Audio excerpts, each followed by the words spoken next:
Sejam muito bem-vindos, pessoal, ao meu canal. Eu sou Elisa Martina e no Instagram vocês podem me encontrar, eu sou a Martina. Hoje teremos um papo muito rico. Se você é um profissional de marketing, comunicação, gestão de negócio, empreendedorismo, esse podcast é para você. Vocês vão receber valiosas dicas e terão insights poderosos para avançar nos seus negócios. Já de antemão, eu quero apresentar meu convidado, que irá compor a mesa junto comigo neste episódio. Hostess de Papo de Milhões, Daniel Nan, diretamente de Brasília. Ele, com 14 anos de experiência no mercado de mídias, atualmente é um executivo de soluções de negócios na Globo. Muito prazer, Dan! Oi, Elisa. Oi, Thaís, tudo bem? Obrigado pelo convite, estou feliz aqui de trocar esse papo com vocês. Muito feliz. Obrigada!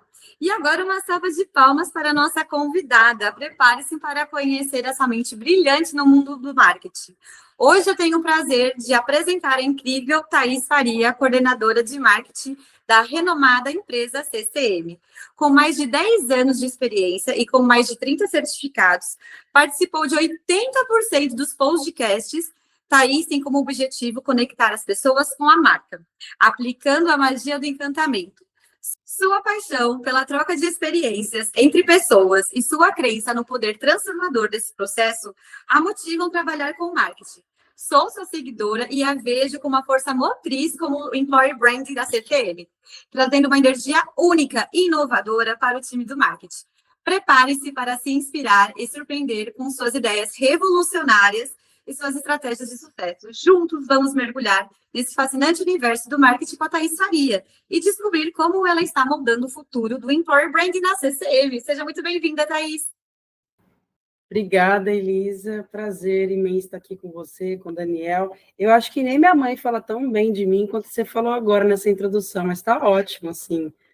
Tá bonito de escutar. Fiquei, caramba, até antes a gente estava conversando, eu falei, Elisa, eu nem sabia que eu tinha tanta certificação assim, você parou para contar? Eu dei uma olhada lá no seu LinkedIn e contei, de fato, olhei sua trajetória toda e a gente pode começar a partir daí, Thaís. Conta um pouco pra gente como é que foi a sua jornada até o cargo de coordenadora, que é o sonho, acho que de todo mundo que começa com marketing e deseja liderar, né? Quais foram também seus principais desafios que você enfrentou e como eles moldaram a sua trajetória profissional? Bom, para começar, assim, eu gosto de falar que eu nunca fui a pessoa mais estudiosa do mundo, eu sempre estive nas piores turmas da escola, então eu nunca gostei muito de estudar, até que um professor falou para minha mãe, olha, deixa ela chegar na faculdade que você vai ver que talvez melhore, talvez, né? E aí eu ia fazer veterinária, acabei desistindo, e fui fazer publicidade. E desde então comecei a trabalhei em empresas já trabalhei em agência, trabalhei numa empresa de jogos universitários, treinamento de vendas, enfim, uma instituição de ensino aqui em Ribeirão Preto. E aí eu conheci a CCM através do meu diretor, hoje ele era da minha sala do MBA, e a gente começou a conversar e tal, onde eu pude entrar lá como analista e fui, como a gente costuma dizer, desbravando todo aquele mato que estava lá com um canivete na mão, né?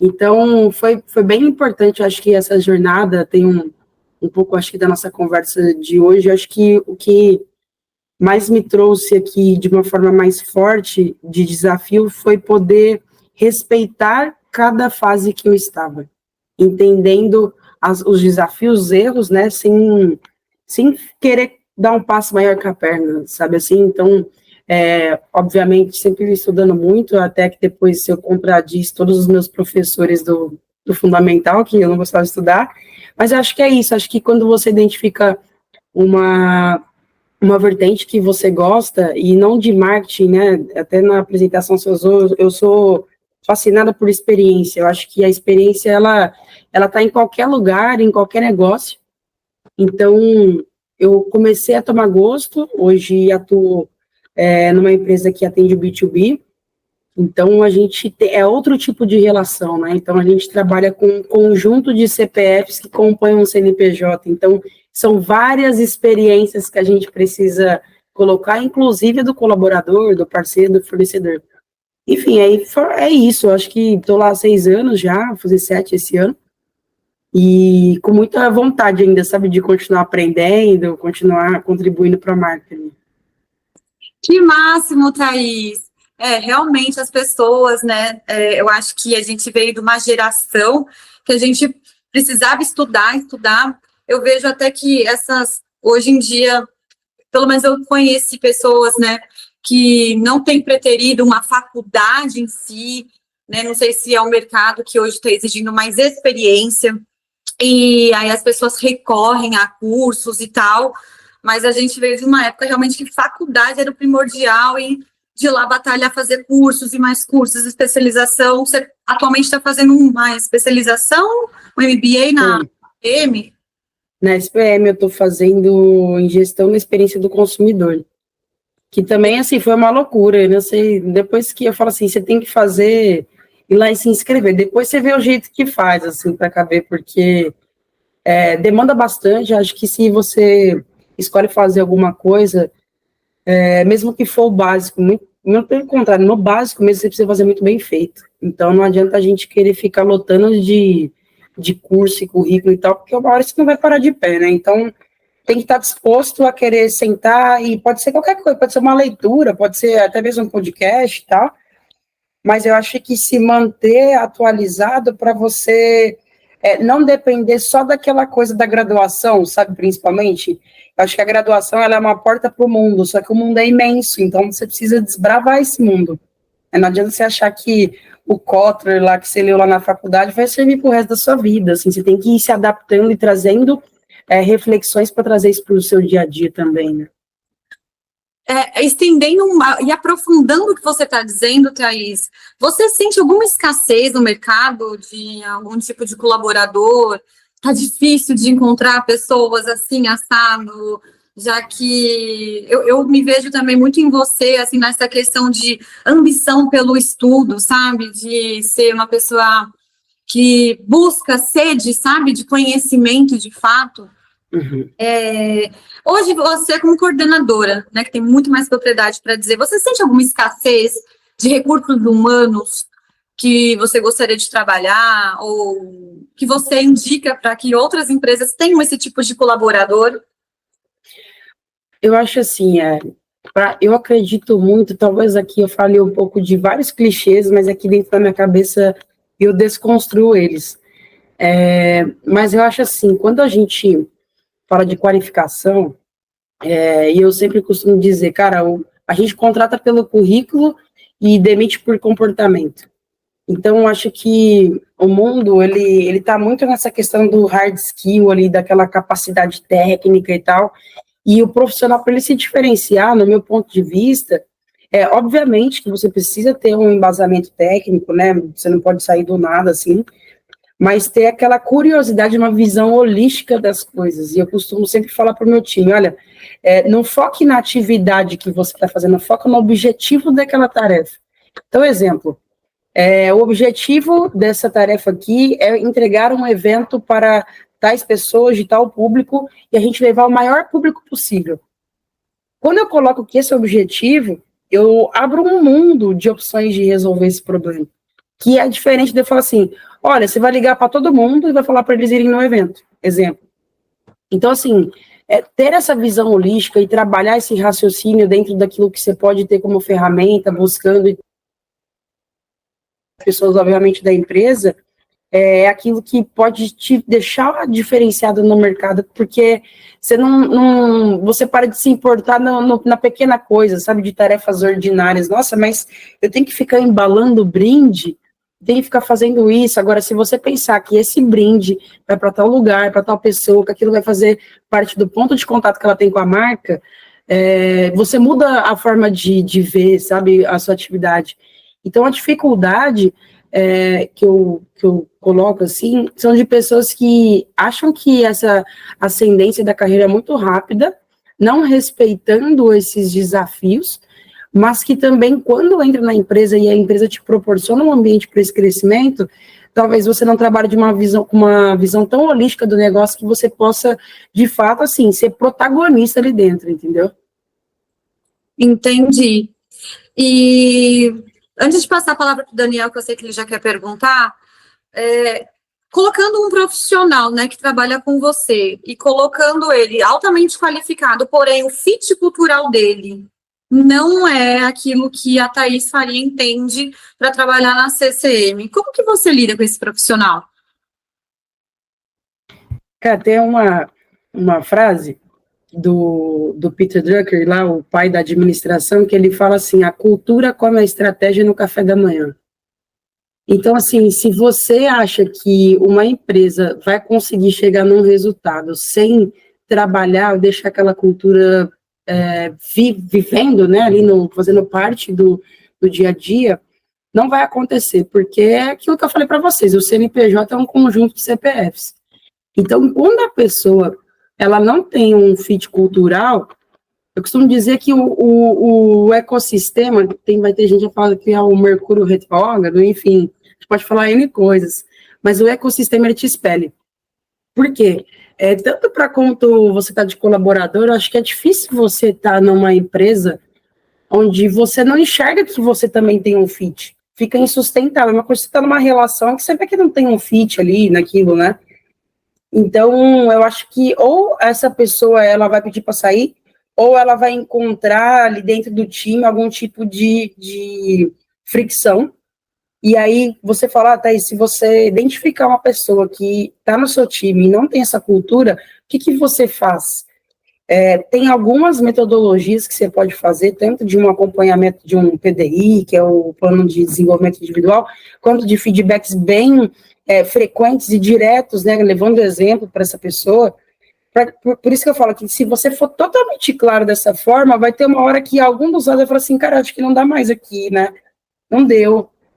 Então, a cultura, por mais que ela pode estar plotada na sala lá, que está todo mundo comendo, aquelas montes de frase e tal, só que, na verdade, aquilo desde quando você entra na empresa até quando você é desligado da empresa. Como que essa empresa te trata? Como as pessoas dessa empresa te tratam? Como que você trata as pessoas que trabalham com você? Então, acho que acaba que é um pouco orgânico, obviamente, com essas metodologias, que você faz com que ambas as partes vão entendendo que não tem um fit ali, entendeu? Entendi, a própria organização e ela vão se expelindo, se distanciando, não existe uma regeneração, você acha que não... Exato, eu acho que não tem como, é tipo você querer montar um sobrado numa casa que você não colocou viga para aguentar mais um piso acima, não tem como, se você colocar alguma coisa, eu queria que essa pessoa mude, numa questão de valor ou de cultura, mesmo que está tudo bem, você não se encaixar em todo lugar, essa casa uma hora ela vai cair, então assim, não adianta a gente querer achar que, não, eu vou mudar essa pessoa, esse colaborador, não vai. Não vai porque as pessoas, na base ali, no DNA, elas são aquilo. Então, tá tudo bem. Às vezes a tampa da panela dela é em outro lugar e tá tudo ótimo, entendeu? Sim, e acertar rápido na contratação, como também aprender a demitir, que também faz parte. Rápido, mas também sabendo, acho que levar, né, em considerações que tiveram tentativas também, né? Para que não haja tão abrupta e ter errado, talvez. Exato. Só nesses 5 minutinhos que você está explanando já me trouxe muita coisa boa, assim, tipo, muito exemplo legal. E eu vou ficar fazendo, então, algumas provocações em cima do que a Elisa vai trabalhando. Às vezes dá um sentimento ruim, né, quando a gente confia numa pessoa, dá aquele voto de confiança, faz aquela contratação, e muitas vezes aquela contratação, por mais que você lute por ela, principalmente se você está se vendo ali um pouco na posição de mentor, né, e você deposita ali a confiança nessa pessoa, e muitas vezes essa pessoa não corresponde, de fato chega um ponto que você precisa romper a ligação com ela. Isso geralmente não é um negócio fácil para quem é gestor, né, porque existe a parte da gestão, que eu acho que é o grande esforço de uma pessoa que já ocupa um cargo de gestão, que são as pessoas, né? A parte fim, você tem uma equipe fazendo lá tudo mais, e você precisa extrair o melhor dessas pessoas, né? Aí fica essa meio que essa frustração. Mas me explica, assim, como você dedica parte do seu tempo, tem um convidado lindo aí atrás, coisa mais linda, gente. Dupla face. Ela gosta. É que você equilibra seu tempo entre a dedicação à sua formação como líder versus a sua dedicação técnica como uma pessoa que é responsável por uma área fim dentro da empresa?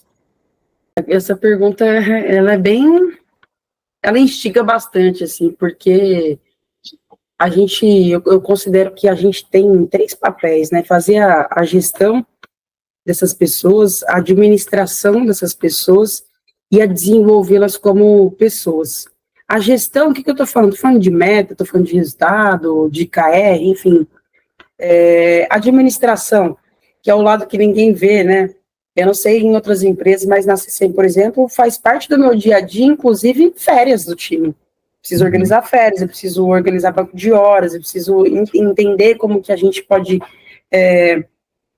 se organizar caso alguém esteja doente no time e fazer aquele traquejo, né, de uma pessoa para outra. E a parte de pessoas, né? Então, essa parte de pessoas, a gente tem tanto a parte de liderança quanto a parte de mentoria. E o líder, né, tem vários tipos de memes e desenhinhos no LinkedIn maravilhosos, assim, mas eu acho que você dividir o seu tempo entendendo essas frentes, mas sabendo que hora que você põe um pouquinho a mais no peso, que tá o tempero certo daquela comida. Thaís, então você quer dizer que você é, nossa, ferrada, você sabe sempre, não erro muito, eu erro sempre, mas eu gosto de compartilhar com os pares meus de gestão também. Cara, como é que você fez para resolver isso daqui? Eu tô com esse caso aqui dentro do meu time, nesse tipo de entrega, como é que você já fez para poder resolver algum tipo de coisa, né? Então, assim, você também ter mentorias é muito importante. Então, pode ser interna, dentro da empresa com o seu líder, pode ser uma mentoria que você busca via LinkedIn. Eu já fiz com 2 pessoas no LinkedIn. E a pauta é sempre assim, cara, onde que você errou? Porque aonde que você errou é onde que você pode aprender. Meu pai sempre falou, você quer ganhar tempo na sua vida? Aprende com o erro dos outros. Porque você já teve a oportunidade de alguém te mostrar que jeito que fez para errar. Então, você ganha tempo na sua vida para poder evoluir, trabalhar em outros erros, né? Então, assim, dividir é saber que vai ter dia que você não vai estar motivada você, e você vai ter que motivar alguém no seu time. Dividir é saber cobrar na hora que precisa, saber dar feedback com fatos de verdade, não nada subjetivo. Eu acho que você está brava, muito brava, e por conta disso, não. Fatos, olha, naquele dia, assim, porque acho que essa transparência na gestão faz com que fique fácil para ambas as partes, sabe? Então, assim, o seu dia não acaba às 6. Por quê? Porque mesmo que seu trabalho acabe, você precisa se qualificar. Então, até minha mãe usa uma frase que é o seguinte, você quer ter faxineira na sua casa, você precisa ter pelo menos um dia faxineira na sua casa para você saber como que você pede. Então, o líder não é aquele que, tipo, não, senta aqui e faz melhor. Você não tem que saber fazer melhor, você tem que saber o que dá para fazer.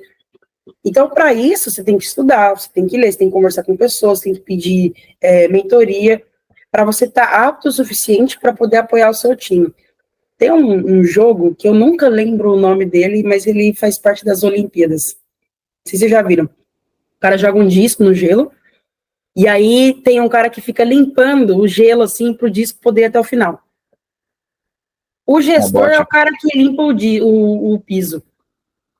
Porque todos os problemas que esse cara vai ter para ele, falar, não, mas essa burocracia, aqui eu tô desmotivado, aqui eu não bati a meta e tal, o gestor ele tem que ir tirando os problemas e colocando possibilidades daquele cara performar. É difícil? Não, as suas costas vão doer, igual dos caras que jogam lá, né? Mas eu acho assim, você tem que gostar muito, cara. Você tem que gostar muito, porque na minha cabeça, se você faz o que você gosta, pode ser que vão ter dias difíceis, assim, mas é prazeroso acordar no dia de manhã e pensar que você vai lá jogar e vai ficar raspando o gelo pra alguém, entendeu? Caminho solitário também para você, né? Porque você acaba que é a pessoa que vai dar o direcionamento para todos, né? Como coordenadora. Exato. E assim, o CEO da empresa fala quanto... E não falando aqui, gente, quem tá em cima ou tá embaixo, é só porque é o exemplo que todo mundo fala, mas quanto mais alta a cadeira, mais solitário você fica.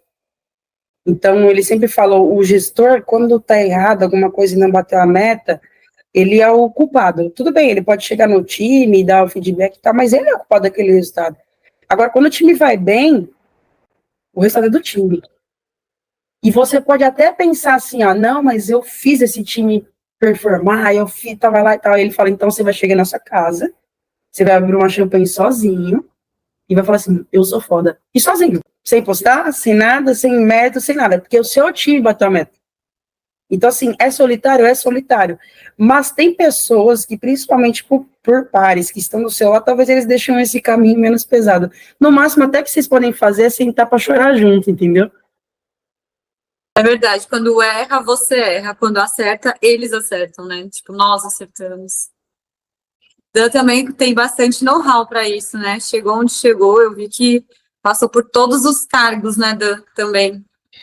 Foi uma jornada longa, né, assim, é aquela coisa que a Thaís bem falou, né, assim, as coisas não acontecem amanhã, né, as coisas acontecem depois de um longo período. Eu lembro quando meu pai falava, eu estava, tipo, no início da vida profissional ainda, na faculdade, aí ele falou, não, a melhor fase da vida ainda vai ser quando você tiver, tipo, uns 10 anos de trabalho, porque vai ser quando as coisas começam a acontecer mesmo, começa você ter uma bagagem ali, você vai começar a ter cargo de gestão, vai começar, sabe?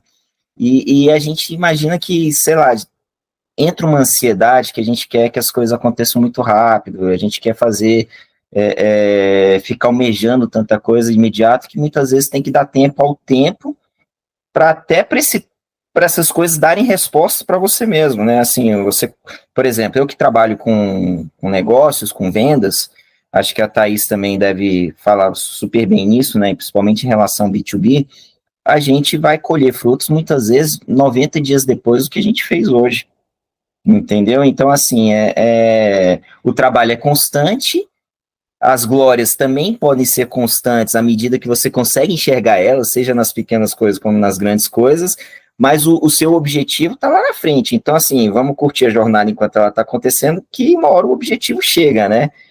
Mas, assim, vamos que vamos. Toca aí o barco que eu vou complementando.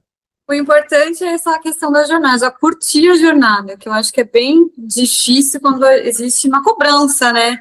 A gente já vai chegar no papo de cobrança aí, mas eu gostaria de saber da Thaís. O que você acha, Thaís? Qual foi a peça-chave ou qual é um hábito seu que você implementa e que faz você o que você é hoje? Faz você ser uma pessoa eficiente no que você faz.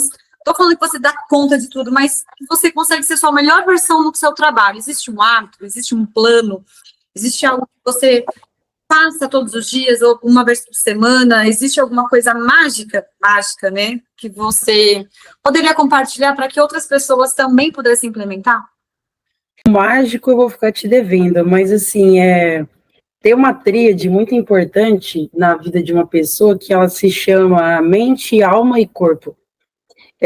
São 3 pratinhos, assim, na verdade são 3 pezinhos de um banco, que se um ficar um pouquinho mais menorzinho aqui, ele vai dar uma pendida para o lado.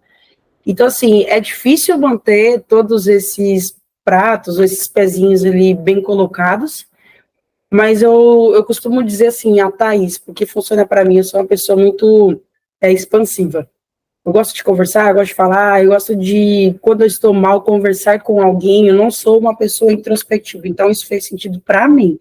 Mas eu gosto de sempre manter agendas, principalmente semanais, com pessoas que são importantes para mim no que tange orientação da minha vida. Então, uma pessoa que eu vou citar aqui é o Cauê, que ele é meu diretor, mas eu tenho a oportunidade de ser amiga pessoal dele. Que a gente começou, né, a trabalhar junto e tal. E assim, um parênteses muito grande, eu até falo para ele, cara, a gente tem que ter uma maturidade tão grande, porque ele é meu diretor, só que eu me cobro 2 vezes mais quando eu tenho que entregar alguma coisa para ele, porque eu não posso abrir margem de jeito algum para alguém achar que tem algum tipo de favoritismo. Então, assim, a amizade, ela é sobre isso também, nessa responsabilidade que você tem com o outro e com o papel do outro, o trabalho do outro, né? O que eu faço de rotina? Eu gosto sempre, de toda semana, ter agendas ali de navegar na internet que seja de valor econômico até TikTok. Eu gosto de saber de coisas que estão acontecendo, principalmente por marketing. Thais, você trabalha com tecnologia, empresa de nuvem, mas eu estou falando de pessoas que vão trabalhar lá, então eu preciso saber como é o comportamento delas na internet. O que é trend dentro do TikTok? O que as pessoas estão gostando de acessar ali? E até mesmo no âmbito da economia ou dentro da indústria que eu trabalho. Então, ter rotinas desses acessos, né, que eu estou falando ali mais na parte profissional, mas em questão mental, assim, eu, Thaís, por exemplo, sou super adepta à psicoterapia, eu faço toda semana, bonitinho e tal. É um ato, acho que, muito de coragem da pessoa, porque você se acessar, às vezes, machuca e você nem quer ver, mas você não precisa fazer nada, você só vê mesmo e tá tudo bem. Então, são coisas que eu gosto de fazer para edificar a forma que eu penso e nunca achar que o meu problema ou a forma que eu penso é a única razão do universo, entendeu? Então, desde leituras de lado mais espiritual, ou tanto da minha profissão e tal, eu gosto muito, e de coisas que me fazem raciocinar ou questionar tudo o que acontece. Então, tem até um podcast que eu escuto que chama Para Dar Nome às Coisas, que, cara, meu hobby é cozinhar escutando esse podcast, porque, assim, eu vejo que é um tempo comigo de qualidade, sabe? Então, são tempos, assim, nem preciso de grandes coisas, e, obviamente, ver a família, ver os amigos, assim, e tal, mas são coisas que dependem só de mim, essas, entendeu? Eu não sei se tem a ver, mas eu acho que a gente aprende a se curar muito sozinho também nessa jornada maravilhosa que você tem, né, Thaís? Acho que o Daniel também vai me corroborar aqui. A gente tem uma vontade muito grande de crescer para nós, não é para a gente mostrar para o mundo, não. Acho que todo mundo que está aqui nessa mesa, a gente tem uma ambição muito grande para conosco, é a gente se auto-reconhecer, é aquela coisa do brindar em casa, não é o postar, é o brindar em casa e saber, putz, fechei, foi bom, me dei o máximo, e é sobre isso. E eu vejo, Thaís, que assim, a gente acaba também das nossas feridas, né, sozinhas também, então a gente não precisa, ou então, sei lá, a gente se acostumou muito a isso também.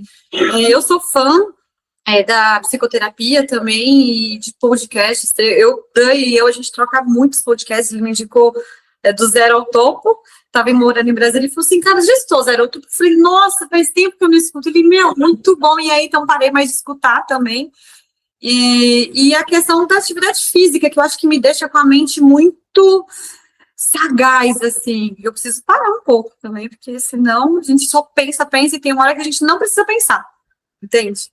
Exatamente. A gente pode... Senão sobrecarrega demais a capacidade daquela máquina ali, aí ela vai dar pau, vai pedir atualização do Windows já. E aí eu queria até escutar como é que vocês dois fazem para não pensar, porque eu recentemente entendi que eu colocava o ócio criativo, eu quero implementar o ócio criativo, e gente, tá muito difícil implementar o ócio criativo para mim, sabe?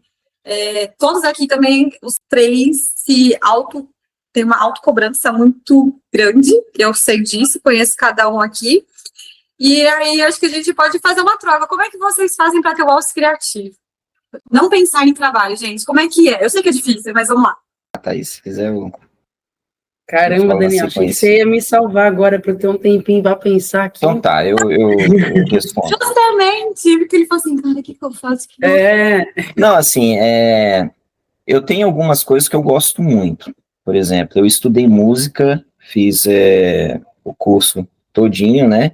Só que depois que eu entrei no mercado publicitário, eu nunca mais estudei como eu estudava antes, né? Eu tinha uma rotina de estudo na música muito sério. E aquilo era uma espécie de meditação para mim, ou seja, eu entro num hiperfoco ali que acaba descansando a mente das outras coisas.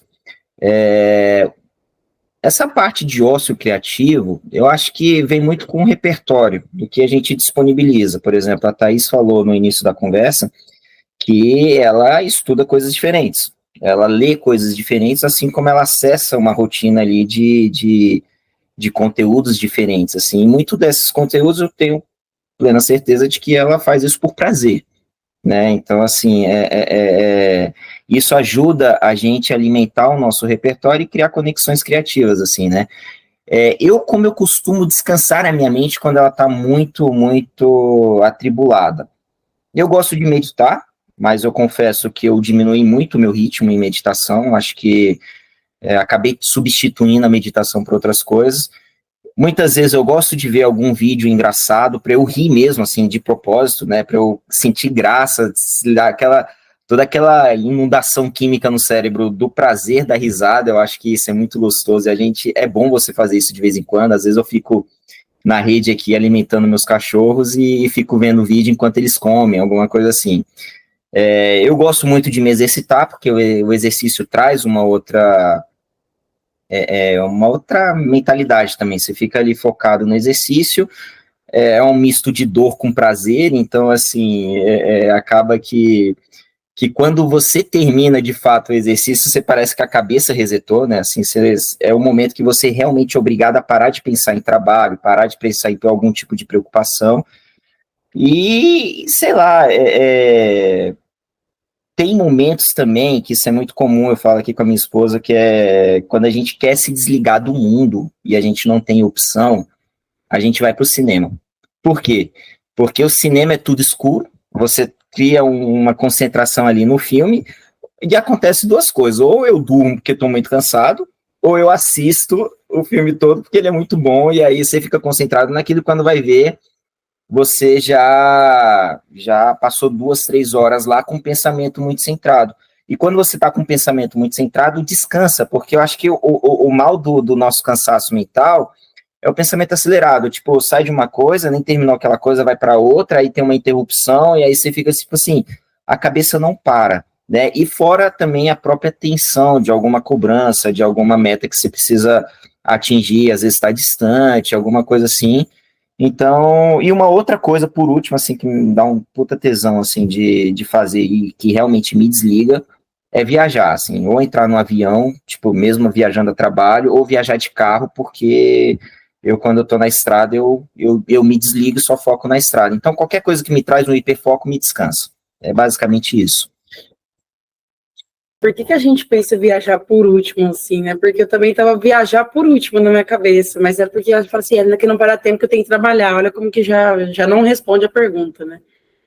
Mas eu acho que se, obviamente, viajar, eu acho que dirigir, para mim, é muito bom, eu adoro dirigir. Pegar o carro e sair andando, sabe? Nem que for para não parar e voltar para casa depois, pôr uma música. Eu sou apaixonada por música também. Gosto de escutar música, gosto de ver gente tocando música. Então, assim, pode ser sentar em algum lugar e eu sou fascinada em ficar vendo que tipo de combinação que os músicos estão fazendo numa música. Isso, para mim, eu desligo totalmente, assim, o baixista sincronizando com o bumbo da bateria, eu acho a coisa mais máxima que tem, assim. Então, eu fico fascinada, são coisas que realmente, assim, me desconectam. Eu tenho uma necessidade muito grande não sei se é falar sempre produzir, mas mesmo que eu tô assim na minha casa, eu preciso estar fazendo alguma coisa. Então, pode ser cozinhar para mim, eu acho que arrumar alguma coisa da minha casa, também escutando alguma coisa, de conteúdos que não sejam do trabalho, mas que eu gosto bastante também. Mas, no geral, eu acho que é isso, sabe? Também estou negligenciando, Daniel, a minha questão musical. Tem violão aqui, eu preciso comprar corda para ele faz uns 3 meses. Mas eu gosto, assim, de ver gente tocar música. Então, acho que é uma válvula de escape, assim, sabe? Nem que for você sentar e ficar algum tempo ali, ou só ir dirigindo, escutando uma música. A música, para mim, é uma terapia, assim, também. É terapêutico, na verdade. Respostas, me identifico bastante com essas duas também, é verdade, questão da gente se autopresentear como uma viagem, como sentar em algum lugar para admirar uma música, é uma coisa bem no último, né, que a gente faz, os dois falaram sobre isso, também não falei. O Daniel colocou a questão das metas aí, quando vocês dois, né, que estão mais à frente das metas para reportar para os cargos de direção, diretores e tal. Atualmente estou entrando nesse cargo de liderança, né, atualmente, e aí eu vejo que existe alguns desafios da gente colocar metas e acompanhamento disso com os times. Como que você introduz isso nos seus liderados, né? Você define, obviamente, mas como é que exige essa cobrança, essa construção de KPIs junto com eles, do repórter de OKRs também? Como é que funciona? Como você trabalha isso nessa questão, tá? A gente vem sempre de uma meta global, né, que a gente fala, que é a meta do CEO da empresa para aquele ano, enfim. Obviamente ele tem uma meta a longo prazo, mas a gente vai decantando, assim. A gente lá na CCM sempre se reúne em novembro, dezembro, para falar sobre como que a gente vai construir a meta do outro ano. Então, senta, né, as divisões, hoje lá na CCM a gente tem uma divisão em tech, uma de growth e uma de administrativo / financeiro. E aí senta, né, ali a divisão de 3 diretores, que obviamente estão alinhados a uma meta global, e a gente fala, cara, a gente tem esse resultado para trazer no próximo ano. O que cada departamento vai fazer para poder agregar? Então, a gente vai evoluindo ali, liderança, né, a gestão, a gente vai decupando aquilo e desenha um esboço daquilo que a gente acha que seria o plano perfeito. Se acomoda ou não, a gente faz uma revisão por trimestre, né, dos resultados. Assim, a gente tem agora uma agenda, inclusive com a gestão da CCM inteira, de análise de resultado. Então, sentam toda a liderança senta na mesma sala para falar o que deu certo e o que não deu certo. Então, o supervisor de TI, o cara de TI vai sentar na mesma mesa que eu, coordenadora de marketing, para a gente identificar como que cada área pode se ajudar, né, ou entender quais são os planos ali do próximo trimestre. E o acompanhamento com o meu time, hoje a estrutura lá que eu trabalho é de OKR, então eu tenho a meta do marketing. Hoje, atualmente, eu ainda tenho uma meta, a Thaís, coordenadora, tem que bater a meta do meu time, só que eu estou assumindo uma função hoje lá de analista de produto ainda, até a gente conseguir contratar alguém. Então, hoje eu sou analista e coordenadora lá na empresa. Então, eu pego essa meta do marketing e decupo por área dentro do time. Como eu acompanho isso de forma semanal, a gente tem uma reunião toda segunda-feira com o time, onde a gente vê tudo que foi feito na semana passada, tudo que a gente vai fazer, quais os problemas que a gente pode ter para eu já ajudar ou direcionar, e acompanhando isso de alguma forma mais pontual com algum analista que precisa no meio do caminho, assim. Não sei se eu respondi sua pergunta, mas é mais ou menos nessa estrutura. Não, sim. E aí, quando tem algum ajuste nisso, como é que funciona esses ajustes? Porque, por exemplo, na meta global, tá? Estou pensando já numa questão maior. Eu vejo que, às vezes, algumas empresas avançam, investem muito no começo do ano, e aí depois tem que segurar, enxugar, depois de setembro até dezembro, e enxugam. Ou então, empresas que vão soltando ao longo do tempo, né, bem pontualmente, mas vão soltando. E existem alguns erros, alguns ajustes que não conseguiram prever imprevistos, ou enxugar time, expandiu demais, vai ter que cortar. E aí, como que você faz esses ajustes na sua equipe? Assim, lá na CCM a gente tem um perfil muito conservador, no sentido de pé no chão, sobre contratação principalmente. A gente toma um cuidado muito grande em contratar pessoas mais do que a capacidade precisa. Precisa no momento? Precisa. Mas isso se perdura ao longo do tempo? Assim, é uma preocupação do CEO isso. A palavra layoff é de arrepiar. Assim, não existe, não cabe isso. Então, assim, é difícil se manter essa questão, porque, obviamente, a gente até você conseguir contratar mais, às vezes, muitas pessoas já fizeram muitas coisas, mas a gente preserva muito essa questão de não inflar a máquina para depois ter que cortar. Com ajustes, a gente tem sempre, né, entendendo essa sazonalidade da empresa, lá na CCM é um pouco contrário. No começo do ano é mais restrito, no final do ano é um pouco mais solto. Porque a gente tem um modelo de negócio que é de receita recorrente. Então, quanto mais entra no começo do ano, mais a gente consegue faturar depois. Então, quanto menos a gente gasta aqui, mais depois, melhor, porque já entra mais dinheiro em caixa. Obviamente que não deixa de se investir em toda a ponderação, mas, assim, esses ajustes, eles são muito tranquilos por conta de que a gente, assim, não é conservador em colocar a meta, mas de não colocar alguma coisa que talvez a gente pudesse deixar de ser a gente. Então, nesse exemplo, contratar pessoas para ter que demitir. Deixar de ter um PDI com o time porque a gente contratou gente demais e não vai conseguir. Então, assim, esse zelo, esse cuidado, acaba que facilita um pouco nesses ajustes, nessas tratativas junto com o time, porque é tudo muito bem acordado, muito bem aberto, tá? Eu tô falando isso muito bem e tal, assim, da minha visão tá aí sobre o meu time, enfim. Mas acaba que os ajustes, eles são bem aceitos, digamos assim, tá? Porque eles serão necessários, a gente vai consertar o avião com ele andando. O que a Thaís falou, acho que reflete em muitas empresas e não muda muita coisa, assim, não. O que eu acho que acontece é, muitas vezes, qual que é o foco da área, né, assim, só que essa meta sair do topo e irradiando para as demais áreas, eu acho que é extremamente importante, porque tem que ter clareza para onde que a gente vai, né, assim, e isso também gera uma sensação de pertencimento, tipo assim, a responsabilidade está distribuída. Se eu não tenho clareza de qual que é a meta do CEO da empresa, eu não vou ter clareza de qual que é a minha meta, né, assim, por exemplo, se a gente está falando especificamente, vou puxar para o meu lado aqui, de faturamento, de receita, a minha meta é muito voltada para número. Eu tenho um pedaço que é número, tem outro pedaço que não é número, que é um pouco mais comportamental, de linhas de negócios diferentes. Não necessariamente eu tenho que atingir tal número, mas, por exemplo, se eu consigo ter um crescimento em alguma linha de negócio diferente, já conta também como alguma coisa que é ponderado, mas o número sempre vai ser algo, para quem está na linha de frente de vendas, número sempre vai ser o fator predominante, porque empresa que não cresce é uma empresa que está fadada a morrer. A gente tem inflação, a gente tem várias variáveis econômicas ali que a empresa necessariamente ela tem que crescer. A meta vai ser necessariamente um crescimento? Depende de carteira.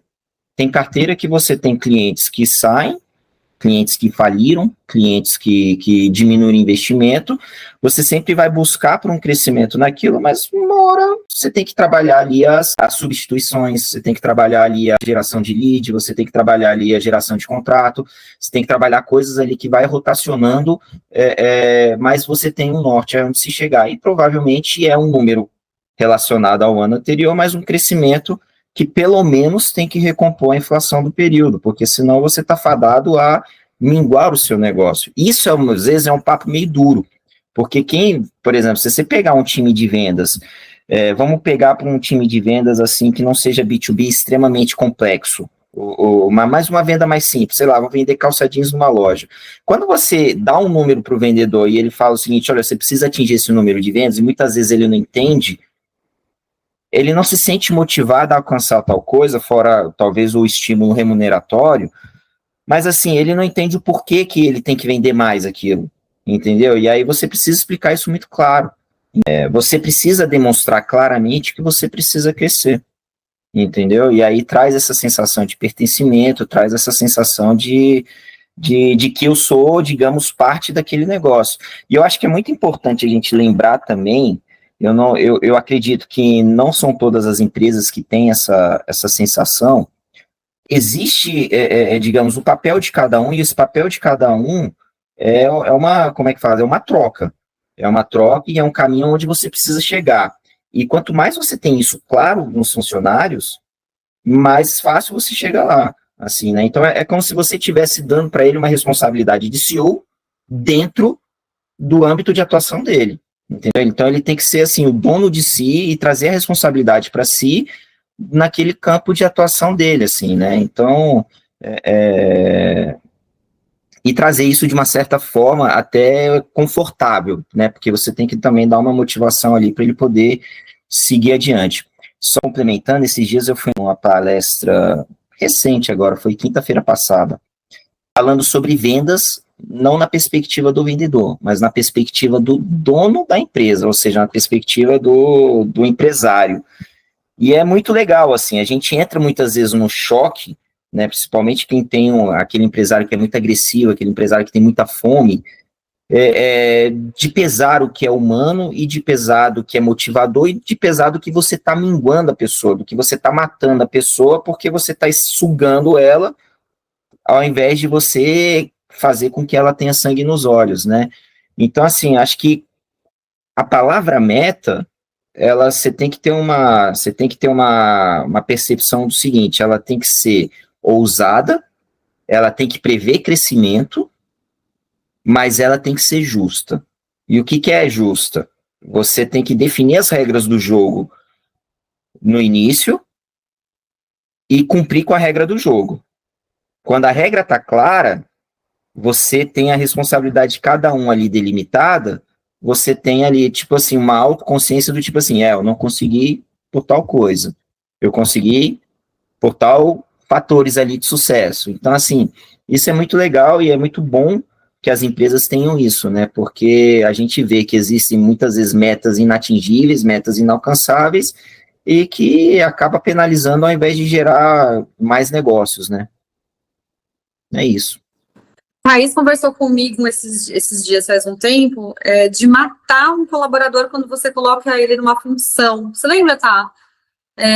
Às vezes a gente também perde nisso, né? A gente tem um vendedor e coloca ele como um líder, tá? E ele é melhor como vendedor, você está matando o seu melhor vendedor. Quer falar um pouco sobre isso, Thaís? Exatamente, quando você vai para a zona de morte, né, que eu costumo dizer assim, que tem tanto de você não fazer uma coisa que te agrega, que não tem propósito, assim, muito bem colocado pelo Daniel, mas até de você não entender, às vezes, a carreira em Y, assim, as pessoas têm uma necessidade muito grande de achar que só vai ganhar dinheiro quem for gerente, diretor, e para a questão de gestão. E, assim, não é que isso é um problema de quem está trabalhando, é um problema das empresas, de fazer uma jornada que seja tanto para especialista quanto para gestão. Então, assim, igual você falou, você perde um bom vendedor ou um excelente vendedor para um péssimo gestor, porque, na verdade, ele é bom de gerenciar aquilo que ele faz. Ele entrega a meta dele a partir do que contempla com ele, dentro do tempo dele, da habilidade dele, né? E quando você vai para a parte de gestão, esquece o seu. Esquece, é sempre o dos outros, ajuda os outros a fazerem isso. Então, assim, essa questão da meta com o propósito, ninguém gosta de falar, isso chega para você agora e fala assim, você está indo viajar. Para onde? Não sei, que roupa que eu levo? Não sei, não, você está indo, mas eu preciso saber que roupa que eu levo, para onde que eu vou, quanto dinheiro que eu levo, qual que é a rota, que dia que eu volto. Ninguém gosta de viver no escuro. E eu não estou dizendo que a gente, nossa, a empresa vai ser previsível 100%, mas assim, todo mundo gosta de entender pelo menos o porquê que está fazendo. Então, assim, entendendo isso, e você também entendendo por que aquele cara faz aquilo tão bem, você respeita ambas as partes, assim, tanto em questão de método do cara, mas tanto para não frustrar a carreira do cara. Porque se você não entende o propósito da vida dele, aquilo que ele quer para ele, não entende aquela pessoa, você pode colocar ele numa zona de morte que, assim, cara, você está falando da vida de alguém, da carreira de alguém, não é só da carreira dessa pessoa dentro da sua empresa, é da vida dela, né? Então, um pouco, acho que esse cuidado, assim, desse propósito, do porquê a empresa transpareceu o porquê de uma meta, e você entendeu o porquê que aquele cara faz aquilo de maneira tão motivada, porque aí nessas duas questões você consegue ter um pouco mais de previsibilidade daquilo que a gente pode encontrar no futuro, entendeu? A palavra-chave também é previsibilidade. E a gente está falando de meta agora, mas eu queria também escutar um pouco você, Thaís, em questão de sucesso dessa meta, né? Então, assim, a gente colhe também os resultados e mensura esses resultados, né? Como que você hoje poderia trazer algum caso de sucesso, se você puder compartilhar, ou seu, né? Que você tinha uma meta, era um desafio, você metrificou e teve boa colheita. Tem algum que você possa dar um exemplo para alguém também que está começando seu empreendimento e não tem meta, vai deixando a vida me levar e depois ver qual foi o resultado? Às vezes, microempresas, empresas familiares, eu tenho amigos, né? A gente conhece muito amigo, tem empresas familiares que enfim, foram, nem quiseram, mas caiu no colo e vai levando, né? Então, não tem essa questão, o que é uma meta? Como define? Poxa, definir isso que é um sucesso, não é um caso de sucesso? Você pode trazer algum exemplo que você viveu já nessa sua caminhada conosco? Cara, acho que eu vou trazer 2 exemplos, assim. No marketing, no B2B principalmente, vai ser um pouco mais, um pouco diferente do que está habituado, né, a trabalhar. Hoje a gente trabalha no marketing na CCM como mais uma estratégia ali de, às vezes, um one-to-one, one-to-few, que a gente fala, mas levando a uma experiência de contas selecionadas que a gente quer levar. E aí não é sobre tanto volume, mas sobre a conversão que a gente vai trabalhando ali dentro daquele funil. Então, assim como a gente estava conversando antes, todos os pontos de contato com a marca, eles são importantíssimos para uma compra, que às vezes, assim, você falou, né, Elisa, antes da gente começar aqui, não sei se o último clique foi o site, se foi o evento, se foi uma ligação. O marketing dentro da CCM, a gente está trabalhando mais uma jornada tanto de impacto que a marca tem para dentro de clientes, a gente trabalha muito com retenção de clientes, porque tem clientes lá que estão com a gente há mais de 15 anos dentro desse modelo de contrato. Então, assim, de sucesso, vou colocar dois. Um da Thaís, que ele é sobre um projeto, não é sobre um número ali de lead, nem nada. Quando eu trabalhava na Barão de Mauá, que a gente tinha que fazer um evento lá, e esse evento chamava Escola... Para quem não conhece, Barão... Na Barão de Mauá. Oi? Barão de Mauá, faculdade. Isso, Centro Universitário Barão de Mauá, eles têm várias escolas ali no grupo, né? E eu era do marketing de 2 escolas, a gente tinha que fazer um evento num parque, e esse evento, a escola que eu trabalhava, a gente tinha desde, sei lá, do maternal até o 3º colegial, então ia muita criança, os donos desse centro universitário iriam nesse evento, no parque e tal. E no dia que a gente chegou lá, o mato estava muito grande, muito alto mesmo. E eu sempre gostei, como eu já trabalhei em empresa de jogos universitários, eu sempre gostei de ter uma caixinha de socorros do marketing, que, óbvio, vai ter fita isolante, vai ter tesoura, vai ter tudo lá dentro. E na minha cabeça era assim, sobre aquilo que eu falei, o final. Eu tinha que entregar um bom evento para uma escola que tem crianças. Então não tinha como a gente montar nada em cima de grama alta e nada. E eu levei 3, 4 tesouras e eu falei assim, galera, me ajuda a cortar, a gente vai cortar essa grama aqui na tesoura. Então, assim, para mim, o evento entregue da forma que foi, vendo a satisfação que, obviamente, isso levou para a conversão de matrículas, enfim, mas não tem como eu falar que foi só isso, mas para mim foi uma meta, assim, o evento foi entregue da maneira que ele deveria ser, entregue de forma excelente. E o último caso, agora falando do meu time, que a gente estava até comentando antes, a gente tem um KPI lá que faz parte do tático dentro do marketing, que é de awareness, né, que é o volume de pessoas que as pessoas vão te conhecer da sua marca. E a gente tem várias frentes, desde o podcast, que a gente tem o LinkedIn, Instagram, evento, e etc. E a gente tinha uma meta para uma área dentro do marketing, né, que é a parte de conteúdos, para a gente atingir um resultado dentro de impressões ali, de conteúdos. E a gente conseguiu bater essa meta, a gente até superou um pouquinho ali da meta e tal, mas o que fez ela acontecer foi acompanhamento semanal, estratégia de conteúdo, calendário, entender que tipo de formato de conteúdo que pega melhor, que pega no gosto do compartilhamento, mesmo até do funcionário, vídeo, texto, podcast, corte de podcast, então trazer essa inteligência numa discussão semanal faz com que a gente vai corrigir na rota quando ainda estamos a velocidade de cruzeiro, que é o quê? A semana. Agora, corrigir a rota de um jato vai ficar difícil. Quando eu estiver lá na frente, rumo ao encerramento do trimestre, aí já não vai ter mais como. Cara, sensacional. Eu penso que esses acompanhamentos, a gente está falando de uma meta grande, né? Então, assim, você saber o que você vai ajustando para você ter o filé mignon, né? Do que você vai melhorando. Então, só tem aumentado provavelmente o awareness porque você observou. Porque se você não vai... A gente tem uma frase que diz, a gente não melhora aquilo que a gente não mede. Então, vocês foram medindo o que deu certo, o que não deu, e com certeza não foi do dia para a noite. Você consegue falar quanto tempo, assim, que vocês chegaram nessa precisão de conteúdo, de corte, modelo, tempo? 1 ano, mais ou menos, 6 meses?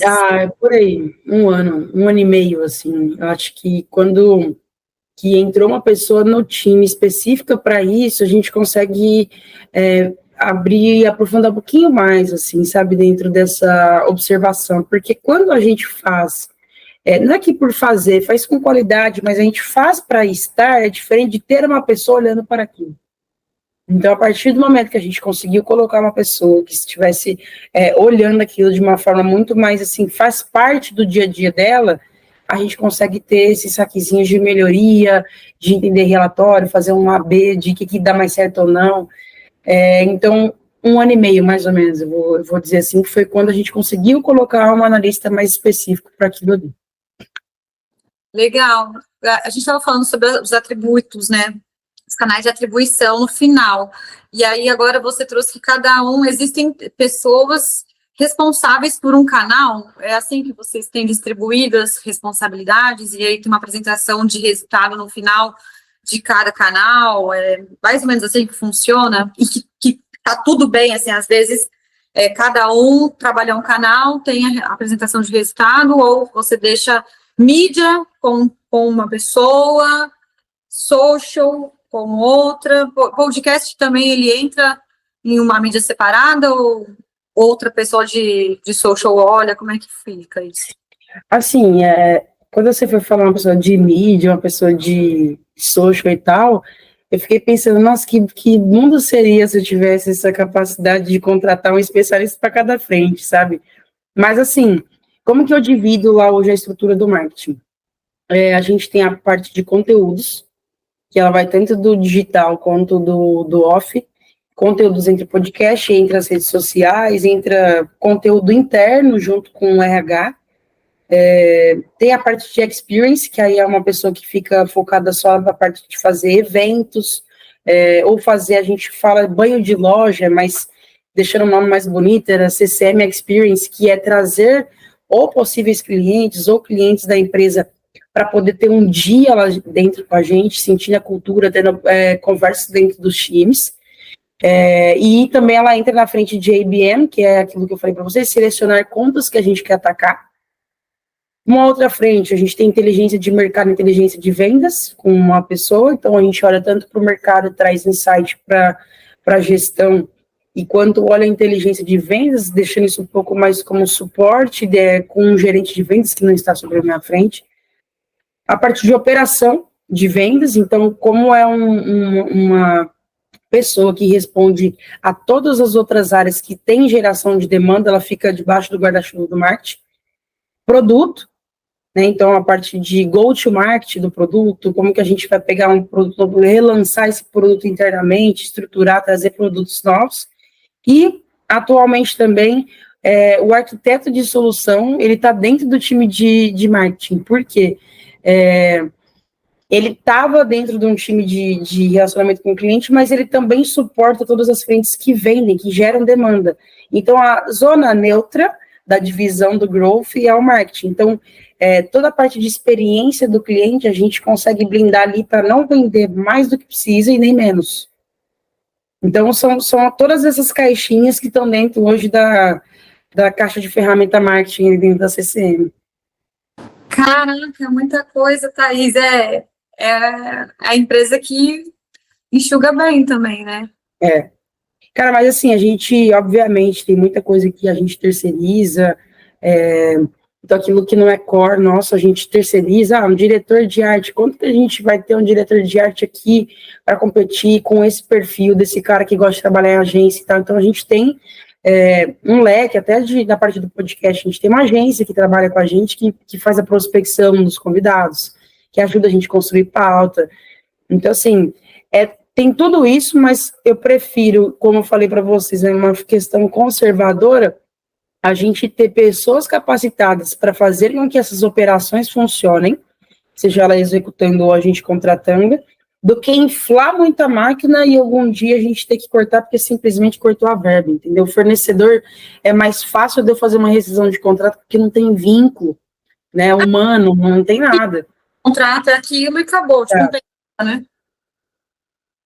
A gente está falando da CCM, mas acho que nem o Daniel, nem as pessoas que estão assistindo sabem da CCM. Apresenta para a gente, Thaís, como é que é? Bom, a CCM é uma empresa de tecnologia. A gente tem um portfólio ali de nuvem de dados, focado no setor automotivo, em transporte e logística. Então, todo o ecossistema tecnológico de uma empresa, seja tanto de hospedar os dados em nuvem, a gente sustentar isso em nuvem, como trazer soluções de inovação. Então, nós não temos um data center, a gente trabalha com provedores globais, só que a gente faz a parte de sustentação desses dados dessas empresas Hoje a gente está como líder no mercado, tem 30% das concessionárias do Brasil estão sob a nossa gestão de nuvem, né?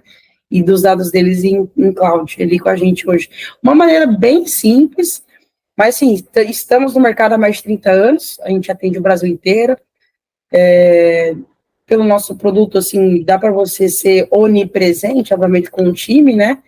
Mas a gente foca bastante em relacionamento com o cliente, em visitas frequentes. Nosso NPS se mantém na zona de excelência, então para a gente é melhor atender um bem atendido e fazer com que esse cliente perdure com a gente muito tempo do que um volume, tá? A gente trabalha com diferenciação e não com volume lá dentro.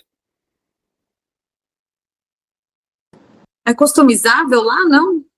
Sim, a gente fala que é o alfaiataria, né? Então, assim, por mais que você tenha a mesma concessionária, modelo igual ao outro, é sempre tudo muito diferente, né? A forma como que se comporta os dados, a carga que você dá. Então, assim, até por isso que o arquiteto a gente tem essa função, né? O arquiteto de solução, porque ele vai entender caso a caso sobre como que a gente vai pegar todos os seus ativos aqui e vai colocar isso na nuvem de uma forma que você tenha uma experiência boa, não seja uma coisa cardápio, sabe, assim. Basicamente, vocês têm um profissional que recentemente eu conheci uma agência, na verdade, uma empresa que ela traz soluções inteligentes e inovadoras para desenvolver novos produtos. Uhum. Novo produto, vocês confeccionam isso de acordo com o cliente. Exatamente. Né? Legal. E a gente está falando da CCM, mas eu também te trouxe aqui porque eu vejo que você é uma fã da CCM, Thaís. Você posta, você vibra, e aí eu vejo isso muito como employer branding, que as pessoas, né, principalmente o João Adib, da CIMED, que também levantou muito essa questão. Como que você enxerga hoje? Até que eu queria muito bem conhecer a ideia do Daniel, o pensamento do Daniel. Como vocês enxergam hoje o CEO tomando muito à frente, às vezes, né? Lógico, junto com a mesma comunicação que a marca está tendo, mas eu vejo muitos colaboradores trazendo mais a marca, falando sobre a marca, o próprio CEO se posicionando melhor também aí como influencer, a parte dos influenciadores também, estão havendo muitas contratações. Sempre houve o boca a boca de quem indica, mas a gente sabe que contratar um influenciador, a gente tem um alcance maior sobre aquele canal, porque o influenciador é considerado um canal de mídia também. Queria escutar vocês hoje sobre essas novas estratégias que o mercado tem implementado. Bom, eu concordo muito com essa possibilidade de contar com um CEO que tem a cara da marca. Tem uma personificação de uma marca, né? As pessoas buscam cada vez mais, eu acho assim, no meu ponto de vista, até onde eu lembro, para mim quem começou no Brasil foi Luísa Trajano. Ela foi a pessoa que a gente mais teve, assim, de exemplo ali. Cara, eu consigo ter um famoso que eu goste e ele nem canta, não dança e não faz nada, ele é dono de uma empresa, mas porque eu tenho uma empatia, eu tenho alguma coisa que me conecta com aquilo, né? E até um episódio do Código Aberto, que é da família do B9, que a Daniela, que ela é C-Level da Interbrand, que é uma empresa de branding, né, no Brasil, assim, e no mundo, ela fala sobre cidadania corporativa. Hoje as pessoas, elas não estão mais olhando, às vezes, uma empresa como uma empresa.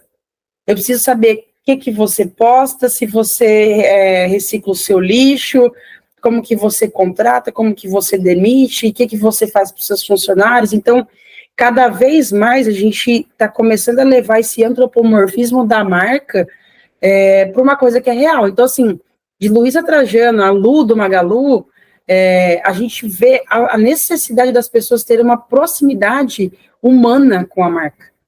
Então, assim, trazer um CEO para poder representar aquilo é melhor, no meu ponto de vista, do que talvez você trazer alguém que é um influenciador, você tem controle algum de tudo que pode acontecer. Óbvio que no CEO também não, mas ele tem uma preocupação a mais na pauta dele, né? Então, assim, eu acho isso muito oportuno, que as empresas contam, né, e podem explorar isso. Acho que a gente está se profissionalizando cada vez mais, uns caras altamente capacitados, com media training, cara sabe tudo, que jeito que fala, a potência da voz dele, gravando um podcast, ele consegue levar aquilo ali. Mas sempre observar, eu acho, aquela questão do overpacking, sabe? De a embalagem muito bonita, na hora que você vai consumir, o produto não é aquilo que te venderam. Então, por isso eu acho que o CEO, ele até minimiza um pouco essa fricção, mas, obviamente, com tudo que a gente está falando de marketing, a gente precisa ter um cuidado muito grande, né, sobre como que essa pessoa vai se comportar, porque as pessoas vão querer saber o que ela pensa. E se posicionar é sempre preciso, porque se você não posiciona também, você não consegue nichar ou falar com o público o que você, de fato, quer falar, né? Só complementando antes do Daniel falar, você falou da Luísa Trajano, eu pensei até no Silvio Santos.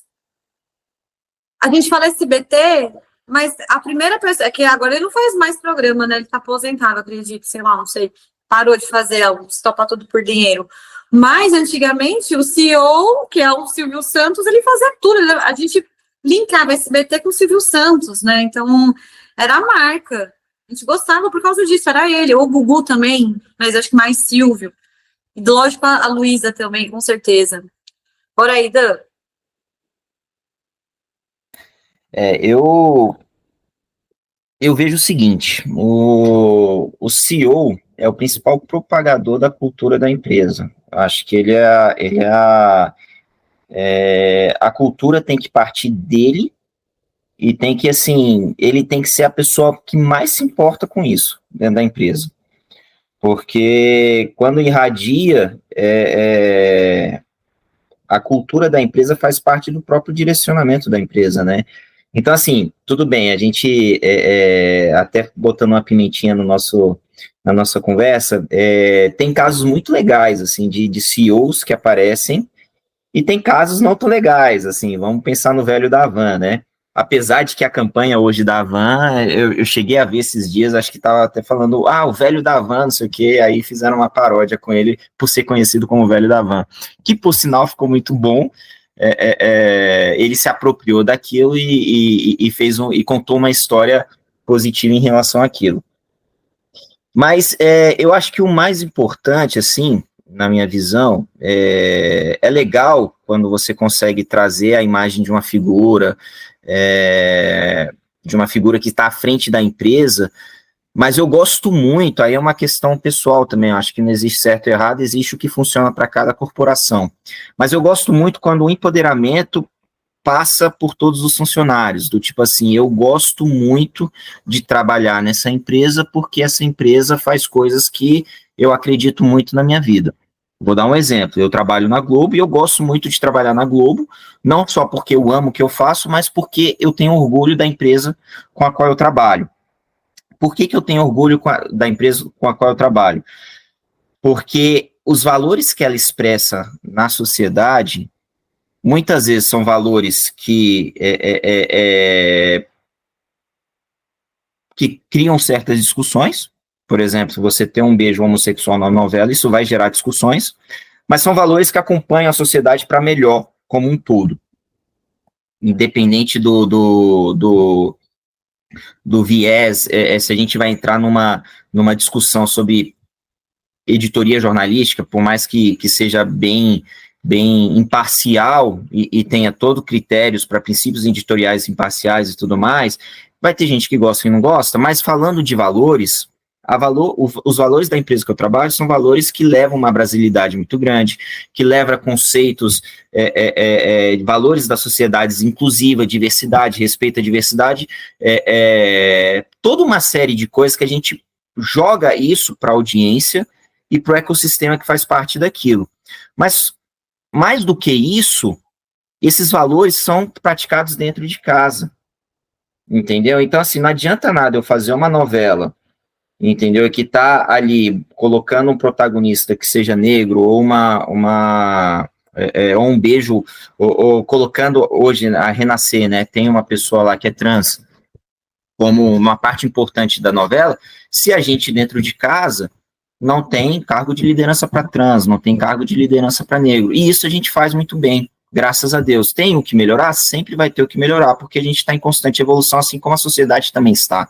Mas o fato da gente ter coragem de bater em certas pautas, defender elas, eu vou falar de pautas de maneira bem simplista, tá? Mas, assim, de ter certos valores na sociedade, a gente lutar por eles e, tipo assim, vamos botar a cara e vamos seguir em frente, só é sincero se a gente pratica isso dentro de casa. E aí, por exemplo, eu sinto muito orgulho, e aí quando eu estou em alguma rodada de negociação, seja com um empresário que tenha, sei lá, todos os poréns com a emissora, apoia tal coisa, apoia Y ou X, assim, que eu não entro nesse mérito, mas, assim, eu consigo defender com orgulho e com convicção de que aquilo ali é positivo, entendeu? Porque eu acredito naquilo, não é para inglês ver, entendeu? Aquilo é verdadeiro mesmo.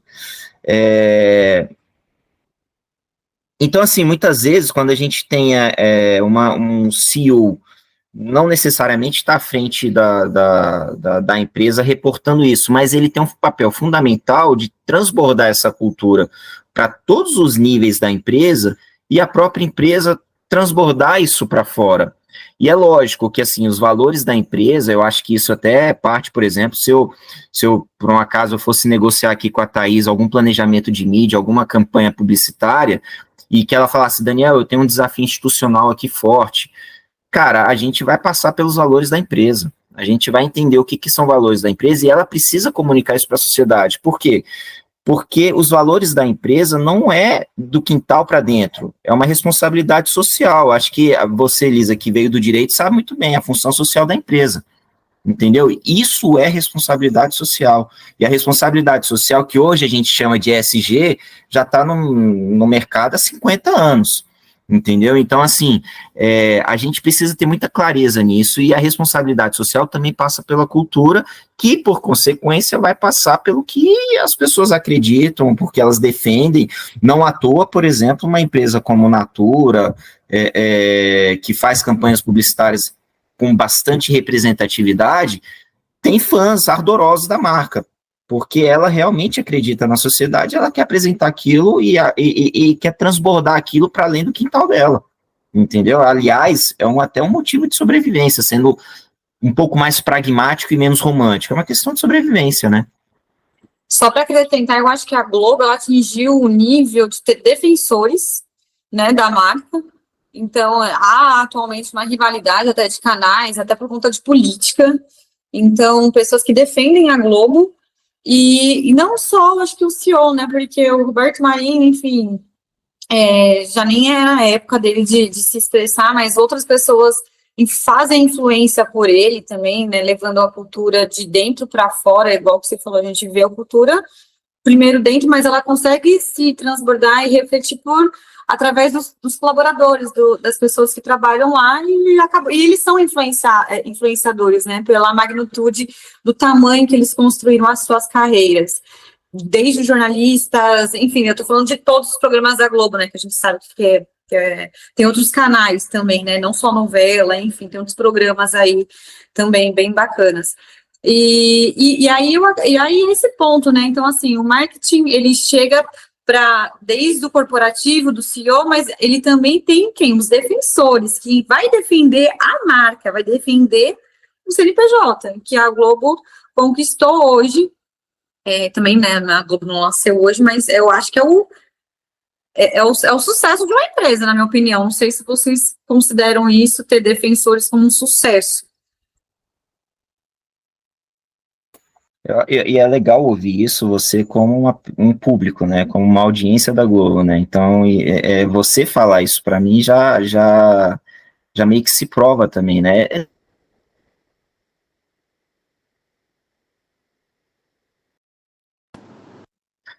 Mas travou para Thaís, né.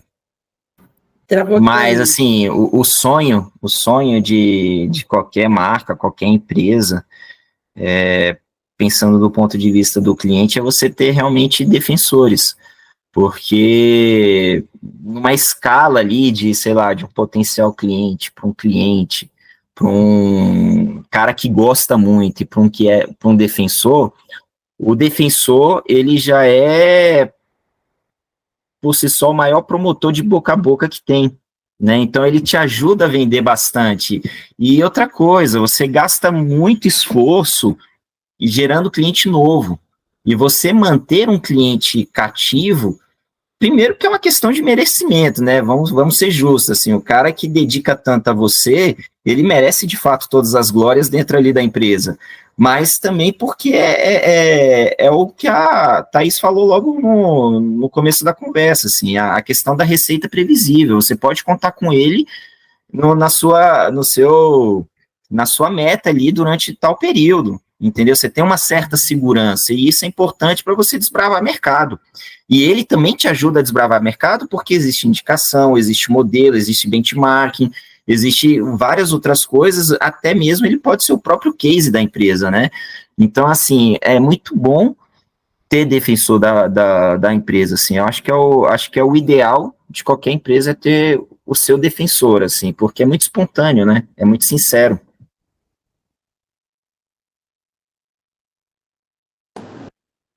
Tá? Quer colaborar alguma coisa?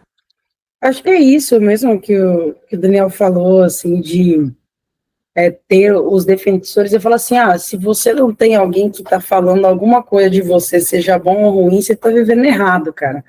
Porque não é possível que você consiga agradar todo mundo, né? Então, assim, ter os defensores, a gente tem essa métrica lá hoje, que é o NPS, que ele pergunta de 0 a 10 o quanto você indicaria CCL para um parente ou colega. A sua tendência sempre de indicar alguma coisa para alguém, principalmente para essas duas esferas da vida, é nunca indicar uma coisa que você não recomenda. Então, porque passa do meu crivo, daquilo que compete a mim. Então, vai passar assim, nossa, a Elisa me indicou alguém para essa vaga aqui na empresa e a pessoa não é boa, a pessoa não tem, assim, não tem valores. Você coloca meio que em xeque a sua validação, o selo seu de qualidade ali, né? Então, dentro dessa métrica, a gente fala para indicar para parente e colega, porque é bem isso que o Daniel falou, o custo de aquisição do cliente, ele é muito menor quando você consegue fazer por indicação, e até porque ele chega aqui, a gente está falando primeiro ali na experiência do usuário, ali, né, no final da Globo, mas se a gente for para a cadeia de quem contrata, né, as soluções de vocês, você consegue fazer com que a partir de uma indicação, o ciclo de venda dele seja muito menor. Né? Então, você não precisa esperar os seus 90 dias para você saber, porque alguém indicou, às vezes ele já está até naquela etapa da jornada de compra. Então, assim, preservar isso, essa atender todos os dias da forma como você trata os seus, como que você tem consistência daquilo que se propõe a fazer como marca, como cultura, né? Que, obviamente, isso, quando não é mentira, acaba que não cai por terra, né? Você consegue fazer com que isso se perdure ao longo do tempo. Eu ia já para o final, mas eu quero fazer uma última pergunta, Thaís, que você me abriu uma dúvida aqui. Esse cliente que vocês trabalham, né, no Lifetime Value aí, para eles terem uma receita previsível, recorrente, vocês têm alguma estratégia para isso? Temos, tanto assim, financeiras, hoje quando entra um cliente tem essa análise que a gente já faz aqui para entender, né, todo o ciclo desse cliente aqui dentro, mas temos um time que é especialista por ter esse relacionamento com o cliente, então, até no momento a gente está estruturando melhoria já para a gente ir um pouco mais profissional ainda sobre essa jornada, mas não tem como eu falar muito assim, mas a gente tem pessoas para fazer isso, temos um plano e temos gestão para acompanhar, principalmente porque nosso negócio depende de retenção também, né? Porque a gente um contrato que você permanece ali, é diferente de um varejo, assim, como o exemplo do Daniel colocou, que todo dia vai entrar a gente na loja e tal.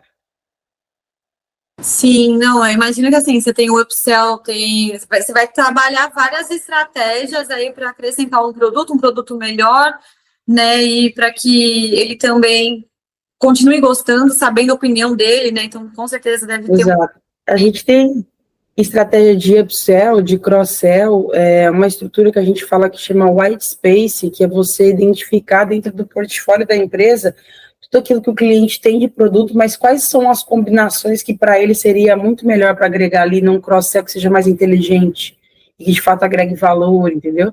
Então, tem essas... Olhando para esse cliente, né, mais necessariamente, né, Thaís, assim, Exato. todo mundo vende, mas o confeccionado, o alfaiate, igual você falou, né, que seria quase uma alfaiataria, o produto de vocês, então tem que ter alguém olhando, alguém que cuida disso à frente, senão vai passar batido, e aí ninguém quer ser somente só um. Vou finalizando por aqui, depois eu quero só saber tem um bate-papo rápido com a Thaís. Dan, você quer acrescentar alguma coisa? Eu acho que essa parte dessa geração recorrente de receita, pensando de uma forma estrutural, eu acredito muito em separar um pouco os departamentos, assim, não separar os departamentos, no sentido, assim, cada um no seu filtro, mas é como se houvessem pessoas fazendo ciclos diferentes, assim, ao longo do ciclo da venda. Então, por exemplo, se eu tenho uma equipe que gera leads recorrentes, gerando leads, e você tem uma equipe que faz essa geração de leads e negócios mais rápidos, você gera uma questão de escala. A mesma coisa não funciona se você trabalha com uma relação mais consultiva, que é o caso da alfaiataria, né? Então, você tem que ter ali uma carteira de clientes, onde você trabalha ali um relacionamento, uma geração de negócio, um crescimento de receita e tudo mais. Só que, ao mesmo tempo, você não pode abandonar a geração de leads. Então, eu acho que isso é uma coisa, até que é a metodologia do próprio Receita Previsível, né, Aaron Ross, que são as duas coisas caminhando em conjunto. Você tem que ter uma máquina de geração de leads, ou seja, fazer volume, tem que ter uma qualificação desse lead, e se virar um cliente cativo, se eu usar essa palavra, você cria um relacionamento consultivo ali, uma venda consultiva, né? E essa venda consultiva é uma venda que vai trabalhar todo esse relacionamento com o cliente, que é extremamente importante. E não que um cliente já convertido na fase na primeira fase ali do lead, depois que você converseu para cliente, por mais que não seja um que demande um relacionamento consultivo quase que pessoa a pessoa, existe um relacionamento por parte da empresa que é desde a geração de conteúdo até, um estímulo maior dentro do software que vai me fazer comprar um plugin a mais, supondo, entendeu? Existem várias formas da gente considerar o que é relacionamento e botar isso para funcionar, né? Botar isso para funcionar e depois comemorar, né, as metas batidas. É isso, gente. Obrigado aí pela oportunidade. Vou finalizando aqui com um bate-bola, um pergunta e resposta super rápido, Thaís. E aí você me fala uma palavra que venha na sua cabeça, tá? No onboard da empresa é apresentado quais são os princípios e os valores da empresa. Vamos fazer com você. Quais são os seus princípios e os seus valores, tanto na vida e tanto no corporativo? Aqui, para mim, só validação tudo.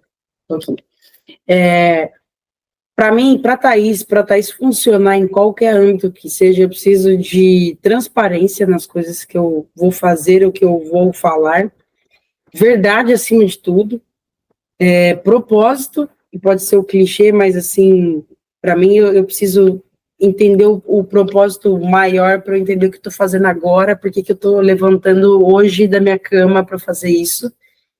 E no final, assim, mas não menos importante, é a felicidade. Eu acho que a gente coloca questões muito grandiosas, a felicidade, assim, que quase vira uma utopia, mas eu acho que você fazer coisas no seu dia, óbvio que nem sempre você vai ser feliz, assim, mas buscar coisas que deixam você bem, sabe, que você fica feliz com você, que você se sente feliz em fazer, ou feliz em conversar, ou compartilhar, ou resolver um problema.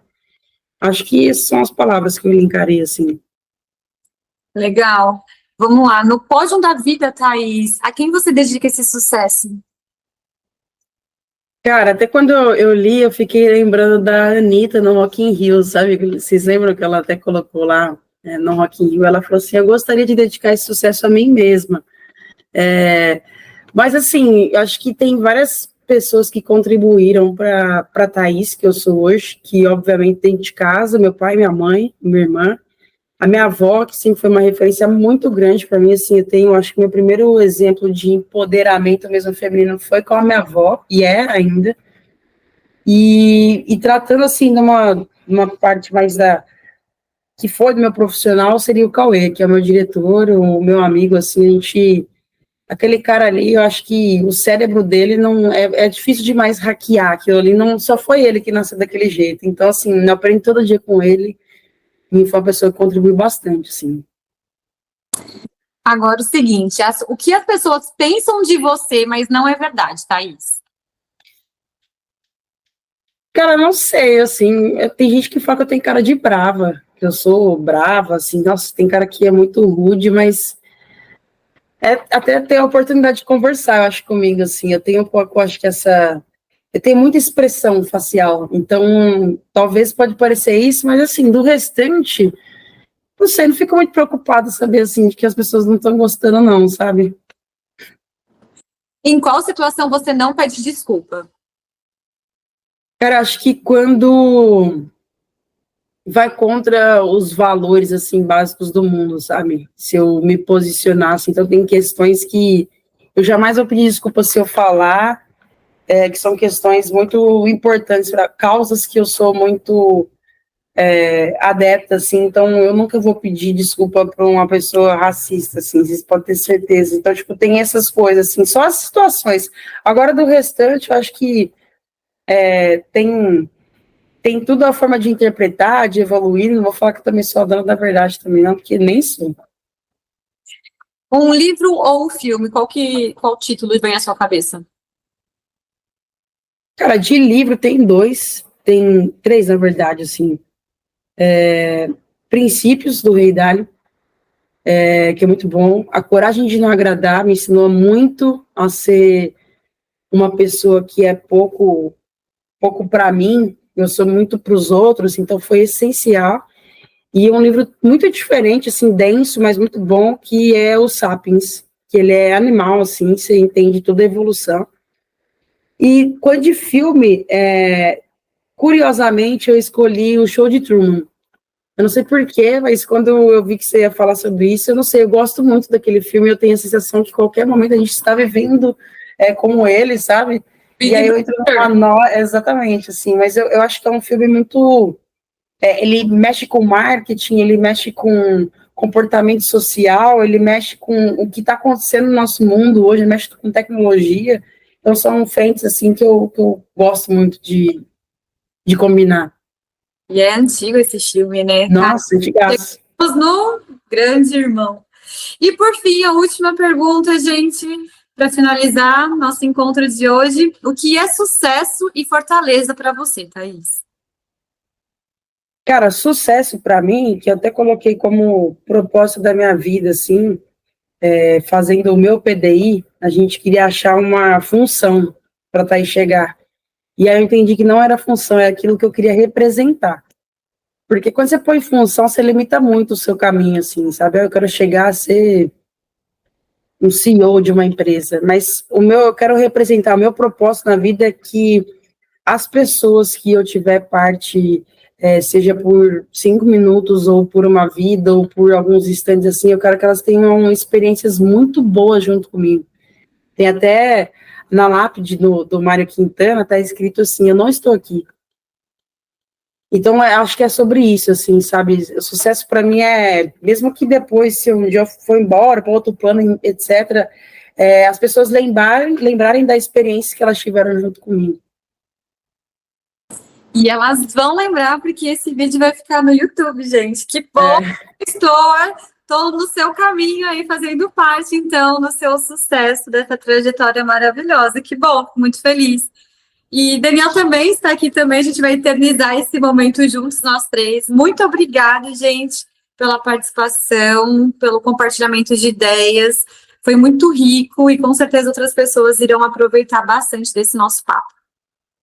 Obrigada pelo convite, Elisa. Parabéns, assim, pela sua iniciativa. Acho muito importante isso, a gente fomentar trocas dentro da internet do que fomentar ódios, né?